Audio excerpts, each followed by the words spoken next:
A paz do Senhor, irmãos. Boa noite a todos. Meus irmãos, eu vou fazer um comentário agora a respeito desse vídeo que eu postei aí. Era para me ter feito o comentário naquele dia, só que teve uma correria, tá? Eu tava esperando também todo mundo interagir. E aí acabou que não deu para mim comentar naquele dia. Então eu vou comentar aqui agora.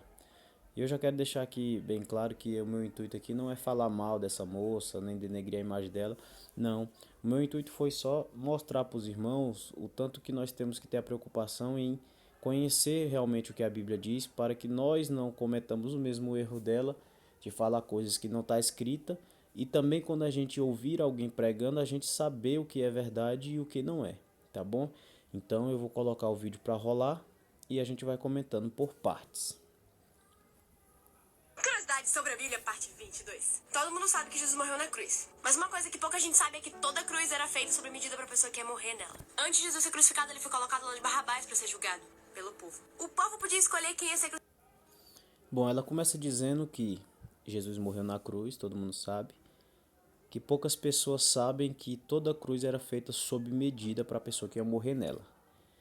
A Bíblia não diz assim com essas letras, com essas palavras, que a cruz era feita sob medida, mas sim, a cruz era feita para a pessoa que ia morrer.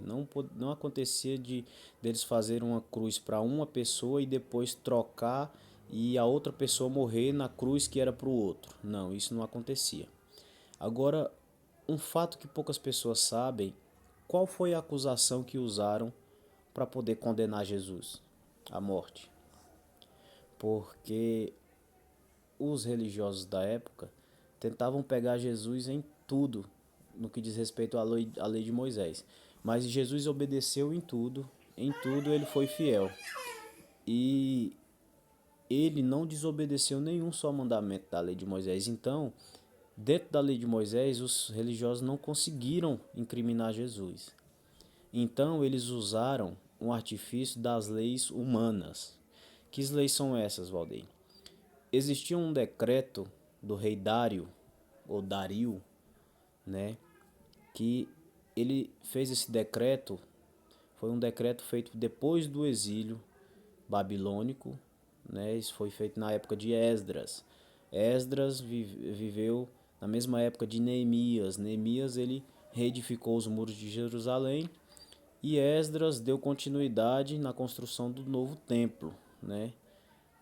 E nesse período, esse rei Dário, ele expediu um decreto que dizia que qualquer pessoa que se levantasse contra o templo ou contra o seu decreto, que essa pessoa seria, né, a casa dessa pessoa seria derrubada e seria pego uma viga, né, uma peça de madeira da casa e pendurariam a pessoa nessa viga.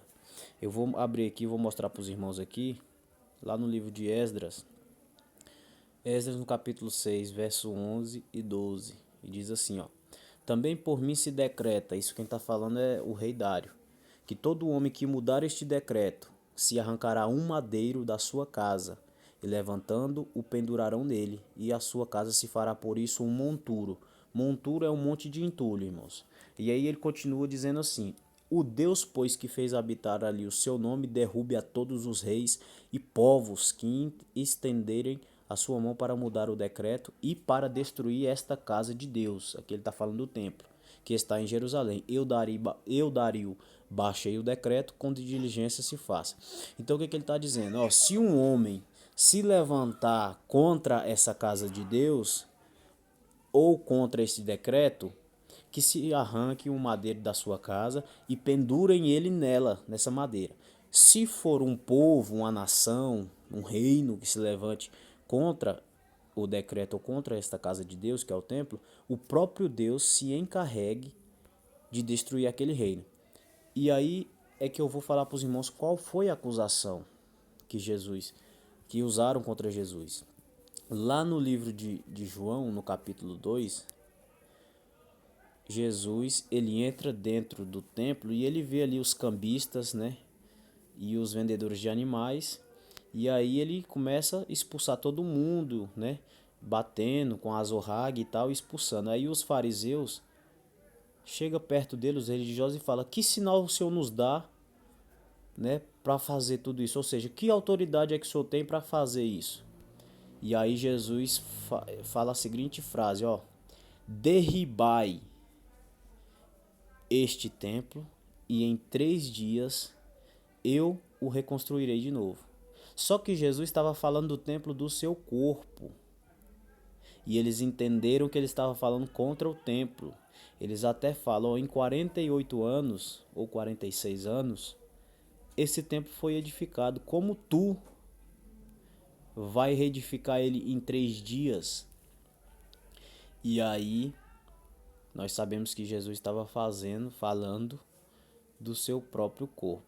Só que quando Jesus foi julgado, já mais lá na frente, nós sabemos que ele passou por 6 tribunais, 3 religiosos e 3 civis. Quando ele passou por esse julgamento religioso, digamos assim, se levantaram 2 falsas testemunhas contra ele. Isso está lá no livro de Mateus, né, versículo 59 de Mateus 12, se eu não me engano. Não, Mateus 26. Mateus 26, 59 a 68. E lá no versículo 60, aqui no finalzinho, ó, tá dizendo assim: mas por fim chegaram 2 testemunhas falsas e disseram: este disse, eu posso derrubar o templo de Deus e reedificá-lo em 3 dias. Então essa foi a acusação que eles usaram para poder acusar Jesus e crucificá-lo. Ele está tentando derrubar o templo, tentando destruir, e existia esse decreto do rei Dario, que qualquer um que se levantasse contra o templo ou contra o decreto, se arrancaria uma viga de sua casa e pendurariam ele nele. É por isso, irmãos, que teve uma vez lá na própria escola dominical, se eu não me engano, eu falei, aliás, foi numa reunião que eu falei, reunião da diretoria, eu falei que Jesus não poderia morrer de qualquer forma. A forma que ele deveria morrer foi profetizada. Inclusive, os religiosos tentaram, né, matar Jesus de várias formas, mas não conseguiram, né? Porque ainda não era a hora e não era daquela forma. Tentaram jogar ele de precipício, tentaram pegar pedras para apedrejar ele, mas nunca deu certo. Então, essa foi a acusação que usaram contra Jesus, né? Acusaram ele de tentar contra o templo. E aí foram lá na casa dele. Isso você não vai ver na Bíblia, isso são historiadores, né? Flávio Joséfo, que é um grande historiador do primeiro século, conta muito isso de um dos livros dele. É que imediatamente, enquanto os fariseus se reuniam lá para condenar Jesus, quando saiu essa sentença, mandaram pessoas lá na casa de Maria, que é a mãe de Jesus, e arrancaram essa viga lá da casa dela, derrubaram a casa. É por isso que você vê quando Jesus está crucificado, ele olha para Maria e fala assim: Maria, mulher, eis aí o teu filho. E vira para João e fala: homem, eis aí a tua mãe. E a Bíblia diz que desde aquela hora João recebeu ela em sua casa, porque ela já não tinha mais casa, né? E nós sabemos que José já tinha morrido, que ele morreu, né? Antes de Jesus morrer, José já era falecido. Então, Maria ficou sem casa, porque derrubaram literalmente a casa dela para arrancar essa viga. Então, essa história de que a cruz que Jesus morreu era de Barrabás, você pode tirar isso da sua cabeça, tá bom? Que isso não é verdade. Mas vamos lá pro vídeo, vamos continuar. Curiosidade sobre a Bíblia, parte 22. Todo mundo sabe que Jesus morreu na cruz. Mas uma coisa que pouca gente sabe é que toda cruz era feita sob medida para a pessoa que ia morrer nela. Antes de Jesus ser crucificado, ele foi colocado lá de Barrabás para ser julgado pelo povo. O povo podia escolher quem ia ser crucificado: Jesus ou Barrabás, que era um assassino. E sim, escolheram soltar Barrabás. Até hoje eu não entendo. Aí tá. A palavra diz que quando Jesus foi crucificado, ele estava com um braço preso. E quando foram prender o outro, esticaram tanto que deslocaram o braço dele. Porque aquela cruz era muito grande, logo não tinha sido feita sob medida para Jesus. E aqui ela comete o equívoco de dizer que a cruz era muito grande para Jesus, a ponto de que quando eles pregaram a primeira mão, depois esticaram o segundo braço para poder, né, pregar o outro braço e aí deslocaram, né? Eu já vi pregadores falar que quebraram mesmo o braço de Jesus, né? Só que isso, irmãos, é mentira. Isso não está escrito na Bíblia. Pelo contrário, na Bíblia está escrito totalmente o contrário. Assim como eu falei que tinha profecia, irmãos, acerca do madeiro e da forma que Jesus havia de morrer, tudo que Jesus viveu foi profetizado, irmãos. Tudo que Jesus fez, ele não fez por acaso. Tudo que ele fez foi para cumprir as escrituras. E lá no livro de João, João capítulo 19, no verso 36, diz assim, ó: porque isto aconteceu para que se cumprisse a escritura, que diz: nenhum dos seus ossos será quebrado. O que aconteceu aqui? Crucificaram Jesus sexta-feira, né? E aí o sábado para o judeu começa 6 horas da tarde de sexta. A partir de 6 horas da tarde de sexta, para ele já é sábado. Eles viram que estava ficando tarde e não poderia ficar corpos, né, depois do sábado, senão a terra ficava amaldiçoada. E se ele não morresse, ele só ia poder tocar nele lá só depois que passasse o sábado, ou seja, no domingo. Então, os religiosos falaram, ó, acelera aí a morte, quebra as pernas dos que estão sendo crucificados para eles morrerem mais rápido. E aí, se você ler aqui, nesse próprio capítulo aqui, mais para cima, você vai ver que eles foram e quebraram as pernas do primeiro ladrão e do segundo ladrão que foi crucificado com Jesus. Jesus foi crucificado entre dois ladrões, para cumprir as profecias também. E aí, quebrado do primeiro e quebrado do segundo. Quando foram para quebrar a de Jesus, o soldado percebeu que Jesus já estava morto. Aqui o versículo 33, ó. Mas vindo a Jesus e vendo já morto, não lhe quebraram as pernas. Aí o soldado, para conferir, para ter certeza, furou o lado de Jesus com uma lança, mas ele não quebrou as pernas dele. O que isso me remete? O que isso me diz? Que se não quebraram as pernas, também não quebraram braços, irmão. Não quebrou ombro, não deslocou mão, não deslocou nada. Justamente o que fala no 36. Para quê? Para se cumprir a escritura, que diz: nenhum dos seus ossos será quebrado. Então, essa história de que Jesus teve o braço esticado até deslocar ou quebrar, isso é fetiche fetiche não, isso é imaginação de pregador, né? Porque às vezes na euforia o pregador ele quer enfeitar tanto assim a pregação que ele inventa umas coisas que não tem cabimento. E isso não é nenhum estudo teológico, né? Porque teologia, irmãos, é você estudar a Bíblia, a palavra de Deus. E se tem algum estudo teológico que fala sobre isso, que Jesus teve os braços quebrados, está errado, é mentira. Porque a própria palavra está dizendo aqui. E eu vou ler a escritura lá no Antigo Testamento, para os irmãos verem. Né? Tem uma referência no Salmo 34, e verso 20, que diz assim, ó: ele lhe guarda todos os seus ossos, nem sequer um deles se quebra. Tem outra referência aqui também, que é em Números 9, versículo 12, ó: dela não deixarão até amanhã, dela nada deixarão até amanhã, e dela não quebrarão osso algum, segundo todo o estatuto da Páscoa a celebrarão.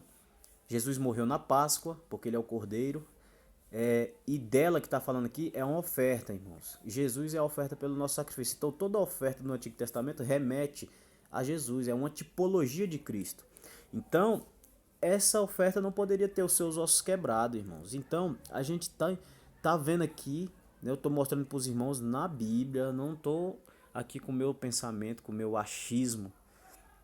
Não, aqui eu estou te mostrando tudo na Bíblia, desde o decreto do rei Dario, que falava acerca de como Jesus deveria morrer, né? Assim da forma que ele foi crucificado. Eu acho que a mensagem da cruz, a mensagem da morte de Jesus, ela por si só, ela já é completa em si mesmo. A gente não precisa estar enfeitando, né? Colocando coisas que não está escrito na Bíblia. Eu costumo dizer que se você não souber pregar bem, Só leia a Bíblia, leia o que está escrito, que a própria palavra se encarrega, né, de dizer o que está escrito. E aí ela termina o Curiosidade vídeo. sobre a Bíblia, parte. Então a cruz era de Barrabás. Só que a curiosidade fica muito, muito mais louca quando a gente vai ver o significado do nome de Barrabás. Barrabás significa filho ou filhos do Abba. Abba significa pai. E nós somos filhos do Abba, nós somos filhos do pai. Então aquela cruz foi feita sobre medida pra mim e pra você. Mas Jesus tomou a nossa cruz e morreu no nosso lugar, para que a gente um dia tivesse a salvação. Até nos detalhes da história do povo ter escolhido libertar Barrabás, que era um assassino, tem a assinatura de amor de Jesus. Então pegue a sua cruz e sigam. Curte pra parte. É, isso que ela falou aqui é realmente verdade. A cruz era para nós. Nós é que merecíamos morrer, porque nós é que cometemos pecado. Jesus ele veio ao mundo e viveu entre nós e não cometeu erro nenhum. E em tudo ele foi fiel, em tudo ele obedeceu. Isso é verdade. E essa mensagem é linda. O amor de Deus, o amor de Jesus, a ponto de se despir da sua glória. Ele estava lá no céu. Ele não quis ser igual a Deus. Antes ele se despiu da sua glória e veio habitar entre os homens. Se fez carne e morreu no nosso lugar. Ele não precisava ter feito isso, porque ele não tinha dívida. A dívida era minha, era sua. Mas mesmo assim ele olhou para nós e viu que de nós mesmos nós não poderíamos pagar essa dívida, e ele falou para Deus: eu vou lá e pago. Eu vou lá e vou morrer no lugar dele, sim. Então, só isso aí, irmãos, já é o suficiente. É lindo demais a mensagem da morte de Cristo, né? Todo o sofrimento que ele sofreu, não só lá na cruz, mas antes, os açoites, né? As esbofeteadas, as blasfêmias, enfim, tudo que ele sofreu por amor de mim e por amor de você. E é isso aí, irmãos. O vídeo ficou um pouco grande, né? 17 minutos, mas é isso aí. Se você tiver mais alguma coisa a acrescentar, comente aí. Vamos interagir, vamos continuar interagindo. E se você achar um vídeo desse por aí, poste aí pra gente estar comentando. E tudo quando for relacionado à Bíblia, irmãos, que você for assistir, sempre tenha um olhar crítico para saber se o que está falando é verdade, para você não comer gato por lebre, né, como se diz aí no ditado. Amém? Um abraço a todos e uma boa noite.